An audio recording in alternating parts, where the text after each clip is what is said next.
പണ്ടൊക്കെ ഉണ്ടല്ലോ സ്കൂളിൽ ലഞ്ച് ടൈമിൽ ലഞ്ച് ബോക്സ് ഓപ്പൺ ചെയ്യുമ്പം എപ്പോഴും ആലോചിക്കായിരുന്നു ഇന്ന് എന്തെങ്കിലും സ്പെഷ്യലൊക്കെ കാണുമോന്ന്. ഇനി ഒന്നുമില്ലെങ്കിലോ അപ്പൊ ചിന്തിക്കും ഈ അമ്മയ്ക്ക് എന്തെങ്കിലും സ്പെഷ്യലൊക്കെ ഉണ്ടാക്കി വെച്ചൂടേന്ന്.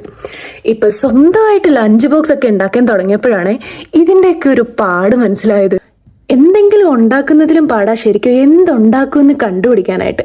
അങ്ങനെ കുറെ ആൾക്കാരോട് ചോദിച്ചും ഇൻസ്റ്റഗ്രാമിലും യൂട്യൂബിലും ഒക്കെ കണ്ടു ഞാൻ കുറേ ലഞ്ച് ബോക്സ് റെസിപ്പീസ് ഒക്കെ കണ്ടുപിടിച്ച് അങ്ങനെ ഞങ്ങൾ ഇടയ്ക്കിടയ്ക്ക് ട്രൈ ചെയ്യാറുള്ളൊരു അടിപൊളി റെസിപ്പി, ഈസി റെസിപ്പി ഇന്ന് കാണിച്ചു തരാവേ.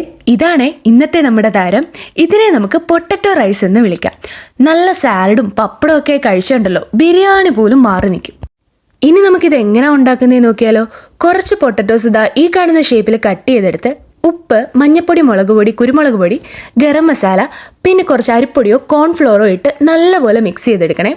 അത് മാരിനേറ്റ് ചെയ്യാൻ വെച്ചേക്കുന്ന സമയത്ത് കുറച്ച് സവാളയും കൂടെ കട്ട് ചെയ്തെടുത്തോളൂ കേട്ടോ. അതിനുശേഷം നമ്മുടെ പൊട്ടറ്റോസ് എല്ലാം നല്ലപോലെ വെളിച്ചെണ്ണയിൽ ഫ്രൈ ചെയ്തെടുക്കണേ. ശേഷം ആ പാനിൽ തന്നെ കുറച്ച് വെളിച്ചെണ്ണയോടെ ഒഴിച്ച് പെരിഞ്ചീരകം, കറുവപ്പട്ട, നമ്മൾ ബിരിയാണിക്കിടുന്ന സാധാരണ മസാലകളെല്ലാം ഇടാം കേട്ടോ. അതോടെ ഇട്ട് കുറച്ച് സവാള വഴറ്റിയെടുക്കണേ.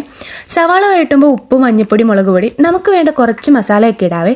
ഒരുപാട് മസാലയുടെ ഫ്ലേവർ ഒന്നും ശരിക്കും ഈ റൈസിന് വേണ്ട.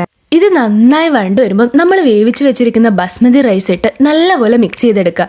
ഇനി എന്താ, സംഭവം റെഡി. നമ്മൾ മാറ്റി വെച്ചിരിക്കുന്ന പൊട്ടറ്റോസ് ഇട്ടിട്ട് മിക്സ് ചെയ്താണ്ടല്ലോ പൊട്ടറ്റോ റൈസ് റെഡി.